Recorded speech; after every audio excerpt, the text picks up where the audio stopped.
The firing range on Kepler Station smelled of ozone and recycled air.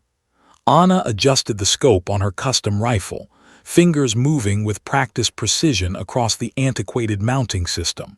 Around her, the other cadets whispered and snickered. "Look at that dinosaur," muttered Vex, a Krathari warrior whose 4 arms could manipulate weapon systems that would make human engineers weep. "Is that a mechanical scope? What century is she from?" Jenny, a tall human male from the Mars colonies, leaned against his photon pulse rifle and grinned. "Maybe she raided a museum. That setup looks like something my great-grandfather would have used." The other species in the Galactic Defense Initiative's elite sniper program were no kinder. A Thessian with crystalline skin tapped her neural-linked targeting system, its holographic display shimmering in the sterile light. Primitive. How did a human with such outdated equipment even qualify for this program? Anna said nothing. She'd heard it all before. Her rifle was a relic by modern standards, a heavily modified Barrett M107 that had been in her family for generations. While others relied on AI-assisted targeting, plasma accelerators, and quantum-entangled ammunition, Anna trusted steel, gunpowder, and glass. Instructor Kale, a grizzled veteran from the Andromedan campaigns, stepped onto the range. His scarred face had seen more combat than all the cadets combined. "All right, recruits, today's exercise is simple. 5,000 meters, moving targets, environmental interference. You have 3 shots, miss more than once and you're out of the program." 5,000 meters. Even with advanced technology, it was a brutal distance. Atmospheric conditions, planetary rotation, target movement, a dozen variables could turn a perfect shot into a complete miss. The cadets took their positions. Vex was first, his quad-arm stability giving him an unnatural steadiness. His plasma rifle hummed to life, its AI calculating trajectories in microseconds. He fired 3 times, 2 hits, 1 miss. Respectable but not perfect. Jenny stepped up next, his confidence evident in every movement. The photon pulse weapon required minimal adjustment for distance. Light traveled fast after all. But the moving targets were erratic, programmed by combat veterans who knew every trick. He managed 2 hits as well. One by one, the cadets took their turns. Most achieved 2 hits out of 3. A few managed only 1.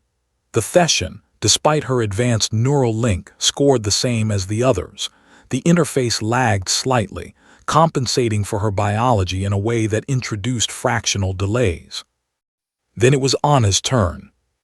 She approached the firing line, and the snickering resumed. Even Instructor Kale raised an eyebrow at her setup. The rifle looked absurdly primitive against the sleek, glowing weapons of her peers. Anna settled into position, her body becoming part of the weapon. She didn't rush. While others relied on their equipment to make calculations, Anna did something they'd forgotten how to do. She read the environment. The wind wasn't just data on a screen. It was a living thing, breathing across the range. She felt it on her skin, watched the subtle movement of the atmosphere indicators. The humidity was 14% higher than standard, which meant air density shifts. The station's rotation created a Coriolis effect that most modern systems auto-corrected for, but Anna calculated it manually, adjusting her holdover with the precision of a mathematician.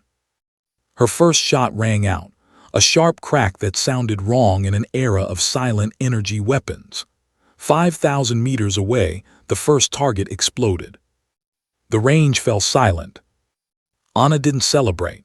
She was already calculating her second shot. The target's movement pattern had a rhythm, a cadence programmed by someone who thought in 3 dimensions. But Anna thought in 4. She anticipated not where the target was or where it would be, but where the programmer expected a sniper to think it would be. She aimed for the deviation point, the moment when the pattern broke its own logic. The second shot echoed across the range, another hit. Jenny wasn't smiling anymore. Vex's 4 arms had gone still.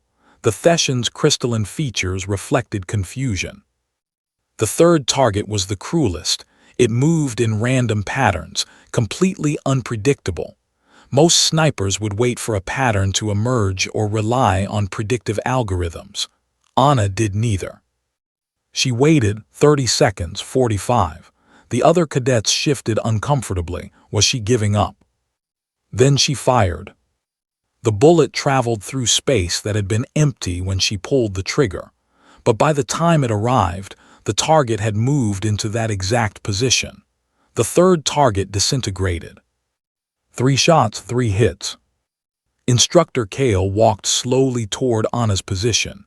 His footsteps were the only sound on the range. He stopped beside her, looking down at the rifle that had made her peers laugh. He knelt, his experienced eyes scanning the weapon. His hand hovered over the scope mounting, a specific configuration with offset rings and a subtle cant to the base.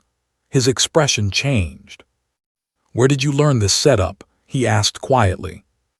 "My grandfather," Anna replied. "He served in the Titan Rebellion." Kale's eyes widened fractionally. "The Titan Rebellion, then your grandfather was." "A sniper," Anna confirmed.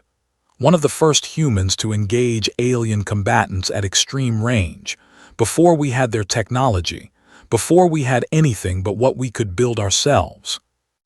Kale stood, his voice carrying across the range now, addressing all the cadets. "This mounting system, this specific cant, this offset configuration, it's called the Kendrick modification. Only snipers who have made kills beyond 7,000 meters in atmospheric interference conditions know about it. It's not in any manual. It's not taught in any school. It's passed down from shooter to shooter, master to apprentice." He turned to face the other cadets, their expensive weapons suddenly seeming less impressive. "You mock what you don't understand. This cadet's rifle is primitive, yes, but every modification, every scratch, every adjustment represents hard-won knowledge. While you rely on AI to make your calculations, she understands the physics. While you trust software, she trusts mathematics and instinct working together. Your weapons make you competent. Her weapon requires her to be exceptional." Vex's quad arms drooped slightly. Jenny looked at his photon pulse rifle with new uncertainty. Kale continued, "In combat, your advanced systems will fail. Imps, quantum jammers, system corruption. The enemy will always find a way to strip your advantages. When that happens, when your AI goes dark and your holographic displays shatter, what will you do?" He gestured to Anna. "She'll do what she's always done. Calculate, adjust, fire, hit. Because her weapon doesn't make her a sniper, she makes the weapon deadly." The instructor walked back to the center of the range. "New exercise. Everyone disables their AI assistants, their auto-targeting, their environmental compensators. We're going to learn how to shoot the way humans did before we joined the galactic community. The way Anna shoots every single day." The groans were audible, but Kale silenced them with a look. "You wanted to be elite snipers. Now you'll learn what that truly means." As the cadets struggled with their newly handicapped weapons, Anna cleaned her rifle with the same methodical care her grandfather had taught her. Jenny approached hesitantly. Could you teach me," he asked, "how to shoot like that?" Anna looked up at him, seeing genuine respect where mockery had been. "It takes time. Years, maybe. It's not just about the rifle. It's about understanding that you're not using technology to hit a target. You're becoming part of a system. You, the weapon, the bullet, the air, the planet's rotation, gravity, time. All of it connected." "I want to learn," Jenny said firmly. By the end of the day, half the class had approached Anna with similar requests.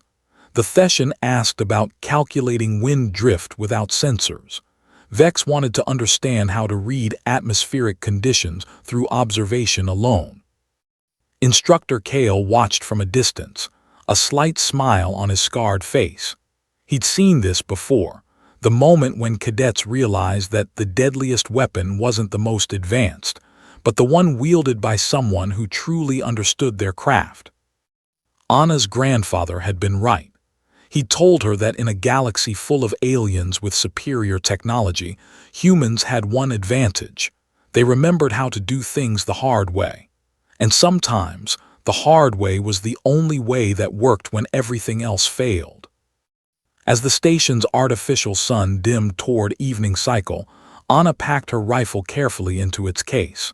Tomorrow, she'd begin teaching. Today, she'd proven that some knowledge, some skills, couldn't be replaced by technology. Only earned through dedication, practice, and the wisdom passed from one generation to the next.